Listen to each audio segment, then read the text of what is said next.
देखो मो ना हूँ शेख अब्दुल गनी समाजसेवी मोर घर कादराया कौन घटना कौन घटना माने आमर कादराया पंचायत रो छोटी बूथ रे आमर 1 तारीख आमर 28 रु 1 तारीख पर्यंत हेयरिंग हो सारा पर अचानक काली आम शुणा पाइलु कम्प्लेन दिखाई 419 टा बूथ रे जो माने कम्प्लेनर थिले से पचारा पर से मना कले बाबू आम कौन आम साइन करना कौन कम्प्लेन करना से आपण मानक डाका है आपण मान जरिए आम कलेक्टर एवं आमर प्रशासन को आम अनुरोध करुँ यार तदंत हो कौन लोक जाली सिग्नेचर करके भोट काटिबार चक्रांत कार्यानुष्ठान आमर 246 पत्र नहीं 251 नंबर बूथ 6टा बूथ रो 419 बूथ डिलीट करने चक्रांत करके डिलीट कर ये समस्त लोक होते कादरा ग्रामवासी उद्देश्य थाईपर राजनीति उद्देश्य से काटिया चक्रांत कादरा गोटे यूनिट अच्छी से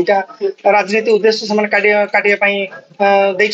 मत जहाँ अनुमान करी कम्प्लेन मैंने मना करें किसी कम्प्लेन देना से सब कादरावासी से बूथ लोक मैंने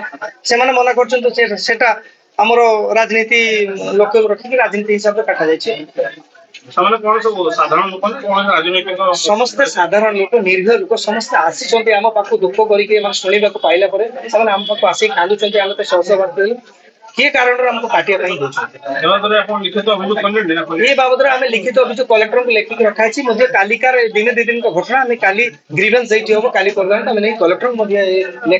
लेखिक लिखित अभियोग मृत्युंजय जेना 16 नंबर वार्ड मेंबर